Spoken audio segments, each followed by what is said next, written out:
Namaste.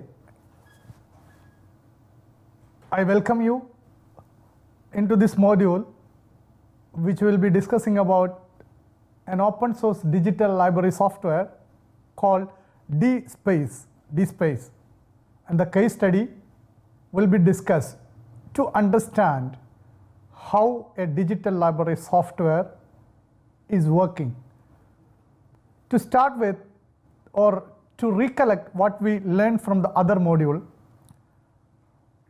let me remind you the terms we used to define digital library. A digital library is a place, or it's a software where digital content are managed. So by using the software, you can create a digital library so that for user it will appear like a library. They can search, they can browse, they can try to find out based on some terms, keywords, and get the content, the digital content from the server. So this was already discussed, various features. And we have a classical example of one software, which is an open source software, which is free to download. The source code can be also edited for our requirement. We can customize our interface according to our need. All that will be discussed in this case study. And this software, I told, it's open source. So you must be aware that it's based on a kind of open philosophy of freedom and sharing to create an open models. So when I'm talking about open, the philosophy of open has this free and open. That is open source, open access, open standard. This creates to an open movement. Why we choose DSpace as a case study? The DSpace belongs to this philosophy. DSpace is free, DSpace source code is open, and once you create your digital library using DSpace, you can also make that as on open access mode. And DSpace use some of the open standards for sharing. That we'll come to know about it. So once you create a digital library, you can still use it as like blocks, or you can make it as something like Wikipedia, which is known to you, and people can contribute. You can invite people to contribute to your digital library. So we use the term wikis for that when you are creating content. So DSpace can be used that. And to just refresh your memory about digital library as well as open source, we have a lot of open source software related to library. So I just named few, like Koha is a library automation software, NewGenLib is a library automation software which we discussed in other modules, and we have other open source software for digital library called Greenstone, ePrint, and something called Fedora is an open source. ePrint and everything is discussed. Greenstone is discussed in another module. So here we will be focusing on how DSpace is different, or how DSpace is more useful than any other software for, because DSpace, if you look at its development, I'll discuss it later, but the development in this digital library software is going very progressively, and the versions are coming quite often in the recent past. Working with any open source software, you have a teething problem that you should understand the technical know-how of installation and customization. Because of these issues, generally users or librarians, they are a little scared to use an open source software. But once the teething problem is over, you know that a child, when he gets a new teeth, he has to bear some kind of pain. So the same pain is required while installing, customizing and building it. But once it is over, you enjoy the normal way of eating the food and enjoy the taste of all food because your teeth are strong. So like that, once you are overcoming the teaching issues, digital library, you can use any open source software. And there are priced digital library software also. But if you look at the price of any of the commercial package, it is very, very huge. Even a library cannot think of budgeting it in their normal budget. There are a lot of services. This slide will show you. Digital library have different service and related works. And why we require software for digital library? Because we have to organize the digital information in a particular manner, organized manner, in such a way that information can be retrieved just by a mouse click. Or you enter the text or keywords or any phrases which is to be taken from the digital library, enter it and search for it. For this we need organization of digital information, then information retrieval, then you need to have a fairly good user interface. A digital common open source software is used, the front page of the software or front page which is created as a default page will look similar. So we can customize according to, like I would prefer to see my digital library with my institute logo, with some of the welcome messages which are related to my institute, or a banner which explain what this digital library is about. Such kind of user interface has to be created. And then whatever you are submitting as a digital content, that has to be archived and preserved for further use. Then we start giving the services. Then there are social issues like copyright issues, digital content management issues, IPR issues, and these issues are to be also addressed when we are digitizing and putting into a server. And evaluation and application to specific area. Digital library can be tailor-made to a specific area. That maybe biotechnology, we have a kind of all biotechnology material in one server, or microbiology, we will have another server, information science, we have, or all this can be together also. That is to be a decision which generally at a policy level to be taken. So digital library building up incorporate all this. Before we go on to installing a software, we have to address and make a solution or at least clear understanding of all these related matters, like a policy guidelines or license issues. All this should be made first, then we start going for the digital library. And what expectations are there from the digital library solution apart from library automation? First and foremost, I should say that it is with respect to the cost effectiveness. The money we spent on digital library. We need to spend money for hardware. In addition, we have to spend for software. Then every year we have to spend for maintenance. If we purchase special hardware related digital library solutions, we have to give cost for maintenance, we have to update the software, or we have to depend on somebody. And once you have a digital library open source software, the cost is absolutely saved. You don't need to take. Then technically simple to install and manage. That is another advantage. With a basic training on installation, maybe 1 or 2 hours training on installation, anybody can, who are little IT savvy, can install it. And it is robust in nature because it is generally made on the kind of international standards. Tomorrow the digital library may grow up, the storage area may grow up, so there should be a possibility of scaling up content. So there this software will help you, because many of the open source software for the digital library address the issues of scaling up. And I have a classical example of more than 14,000 theses, digital content, digitized and put into this platform, which I will show you in the later stage of my presentation. This should be able to interoperable. If a digital repository, digital library is created, when you create a repository for an institute, we call it as IR, institution repository. So when IR is created, there should be one IR should be able to share data with another IR. So that is what is called interoperability. And we expect this from digital library, best digital library solution. And it should be modular. If you want something to add, that should be added. Or if you want something to remove, that should be removed. and user friendliness, everybody likes that. It should be very simple to use, like any other simple mailing program or other search engine. It should be so simple to use it. Then multi-user, both aspect that many users should be able to get it from the digital library. And platform independent in a sense, the DSpace which you are going to install, that should be accessible either from Windows platform or Macintosh platform or Linux platform.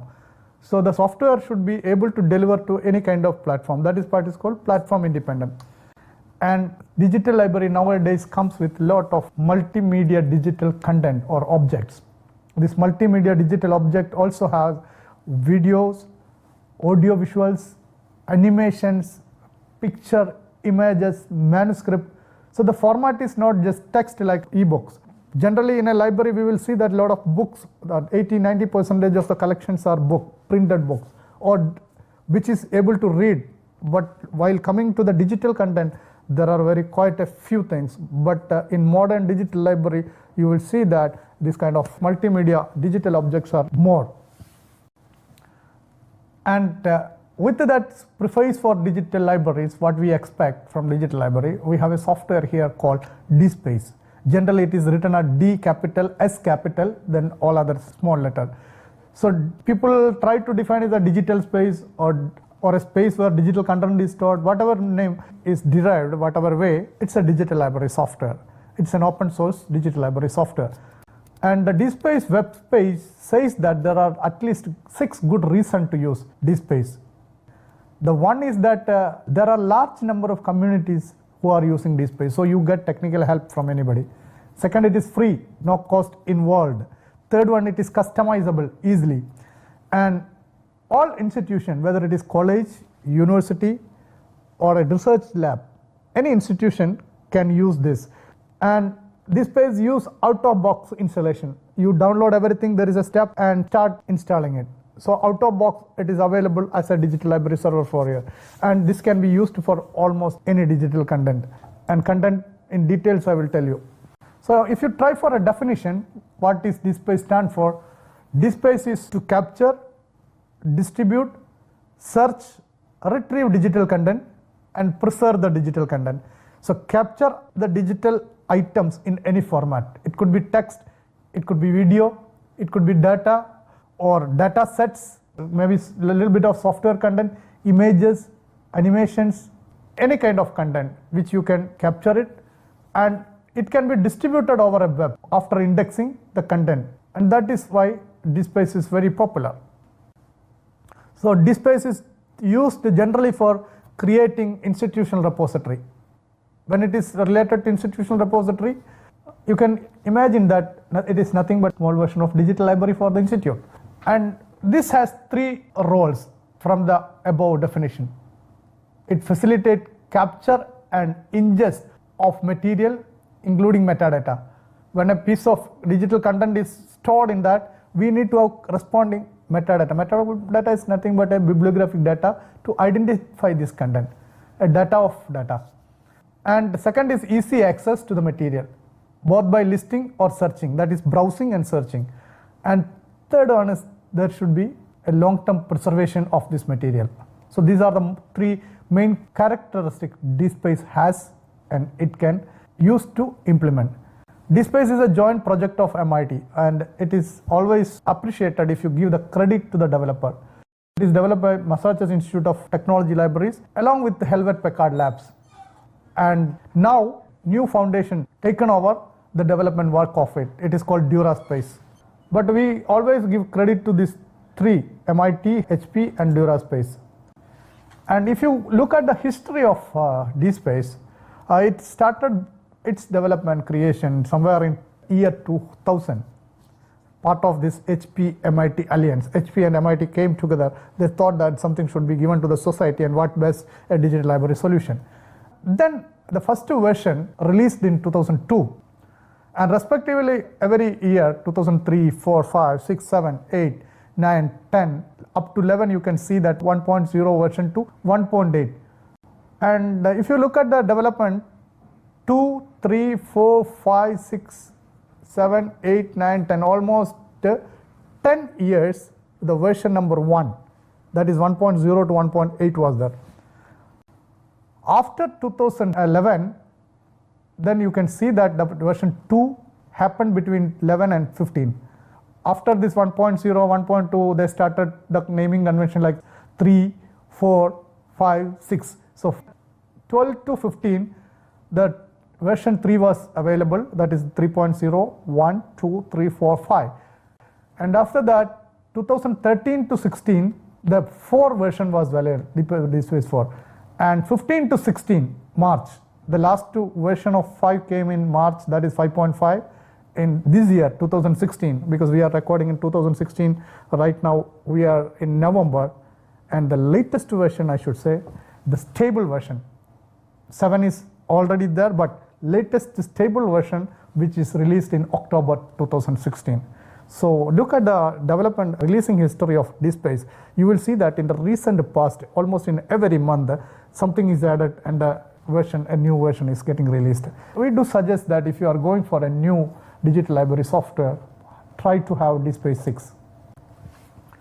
And key factors to adopt: open source and freely available, create and support, easy to use, as all this we mentioned, can handle multitude digital format, and any institution can use. Or another very important aspect of it, if your digital library is in a public IP address which is having a domain name, popular Google Scholar search engine, this Google Scholar generally search for the research content. The Google Scholar can search inside your repository, so that DSpace support Google Scholar search if it is on public domain. And now let us see what are the materials to go. I told any material. So some of the things which you can think of: your journal paper, data sets, electronic thesis report, conference posters, videos, images, statistical data, animations, all these are listed, which can go as a digital content into DSpace. And development model, I will not take much time on this because this is important for the developer, but it is a BSD license. This open source is, even it is free, but there is a license that, so there is an open source free license that is called BSD for that. And source code control repository, they are the community which control the source code, committers, community, and email list for support. Any issues comes in DSpace, there are a lot of groups where you can put it. That is how we develop our technical expertise. Then DSpace information model, how DSpace organize the digital content. DSpace treat it as a community. Community is a research unit of an organization. It could be a department, it could be a college. Like Shodhganga, we have university. Under university, there could be a department or a college or a research center. These 3 categories.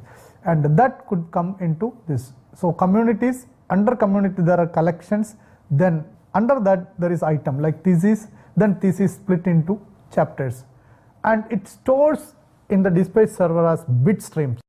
Bit streams, you know that zeros and ones it is stored, not as PDF file or document. Whatever you are depositing, it will not store as its original format. DSpace take care of split into zeros and ones, store it, so that even somebody hack your hard disk, people cannot get the content. Possible that storage material can be taken and connect to somewhere and take it. It's not possible, you have to have DSpace on that. Now community and collection relations are as shown in the picture. Community, sub-community, and collection. And sub-community can have, so we can have a sub-community, or we can directly from community collection. Then item, bundle streams. This is one example. In communities and collection, we have institutional document, record, and there you can see institutional documents contain the annual report, magazine, bills, other document, tender document, all this kind of syllabus for colleges or lecture notes, all this comes as a different collections in that. These institutional documents are called our scientific contribution. In here it is titled. This is what is called communities, or whatever is given inside that, it is called collections. Now, taking an example of Shodhganga, I will show the home screen later. Here, university and department. You can see that first university, Acharya is there, or Aligarh Muslim University, all the department under there. So one is dot collections, other is community. Now let us see what is item. Items are logical units of content. As far as Shodhganga is concerned, it's a thesis chapter or it's a certificate or it's a bibliographic data, or it could be any of the reference site or list of table content.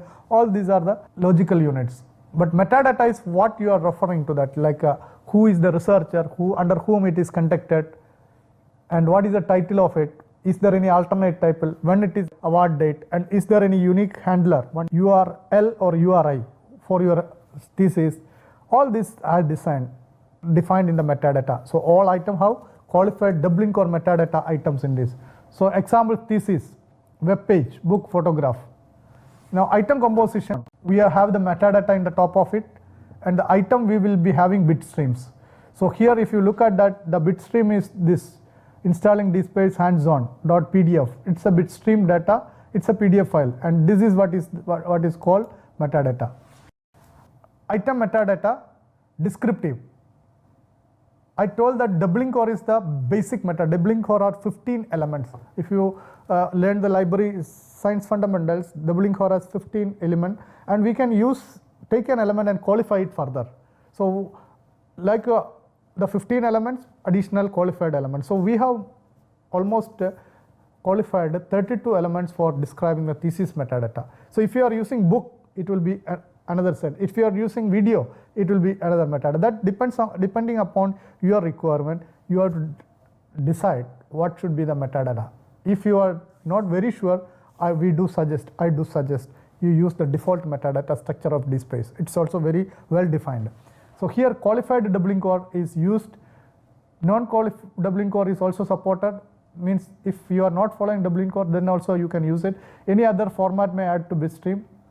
But the problem is that if you are creating a new metadata element, that may not be searchable when you are using a standard for interchanging and interoperability. The additional field which you add may not work. Otherwise, there are some technical issues which you have to address.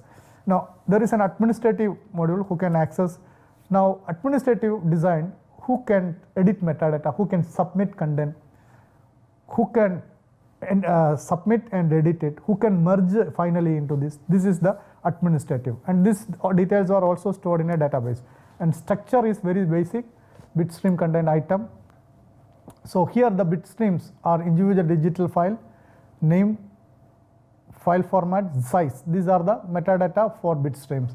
So PDF can be there, where if you are using normal thesis, we use searchable PDF files. You can document file also, you can upload it. JPEG, if an image, it can be JPEG file. But we do always suggest go for any open standards.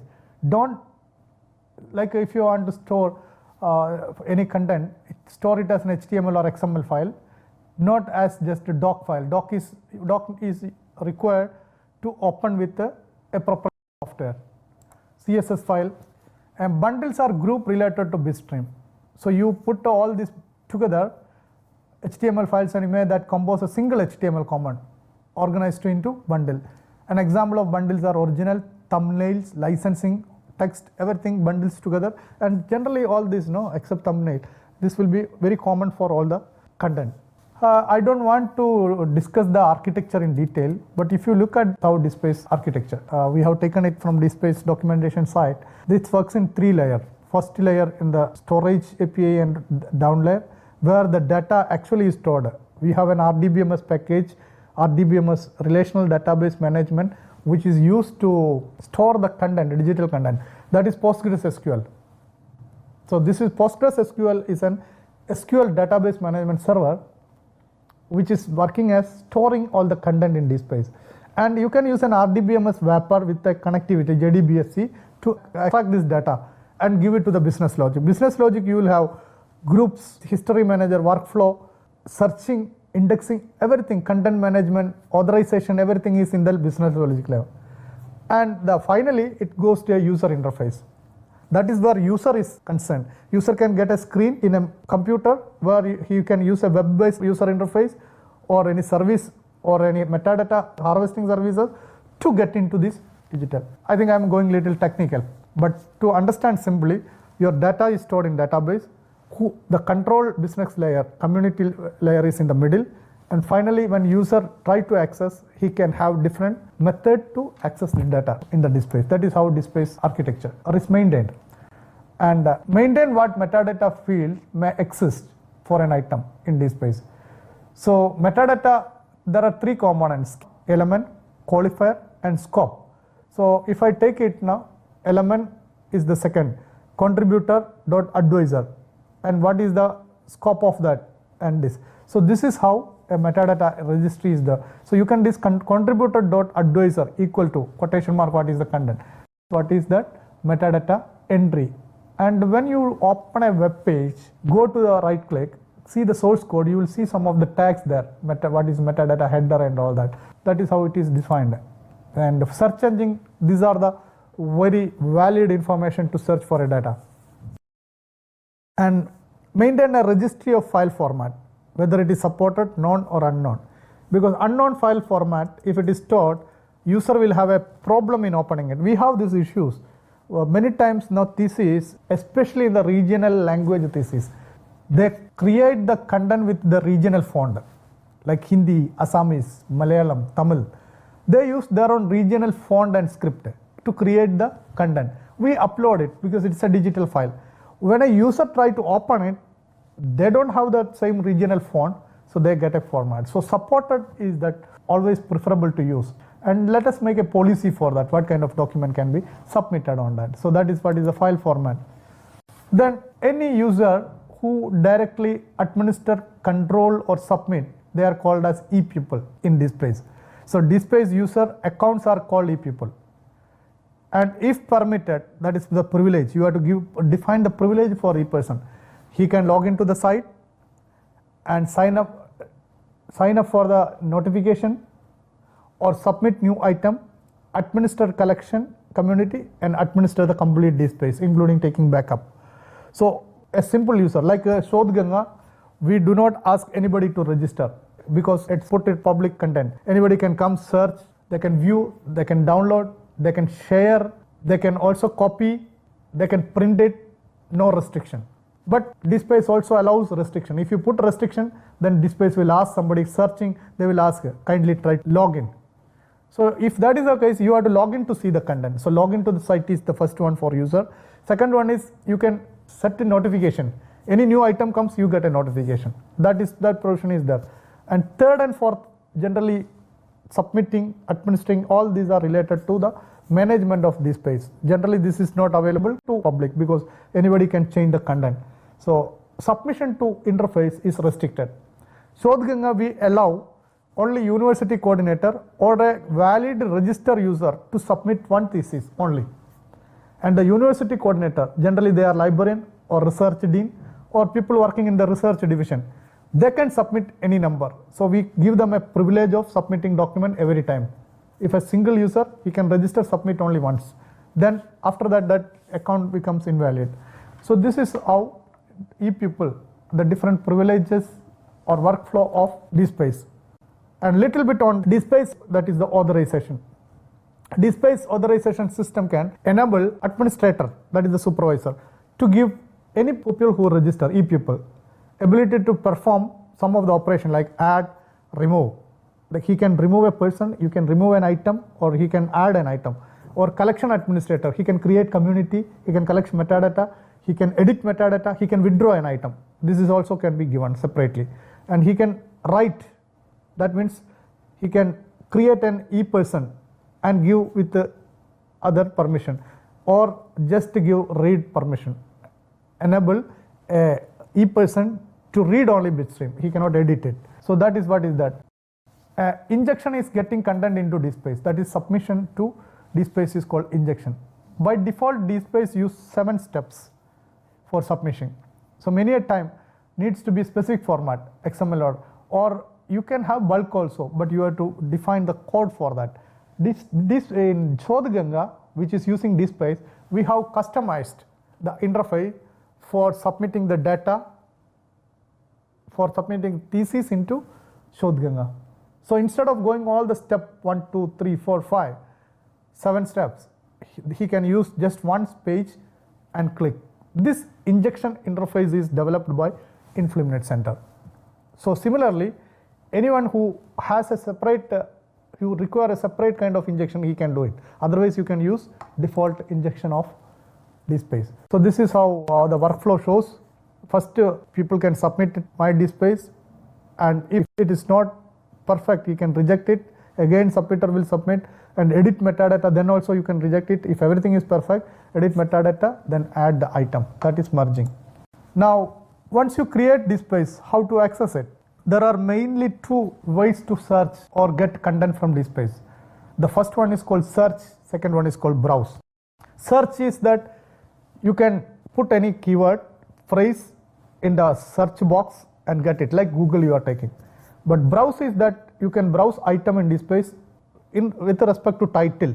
If you are going to title, you can browse title wise, author wise, date wise, community and collection wise, subject wise.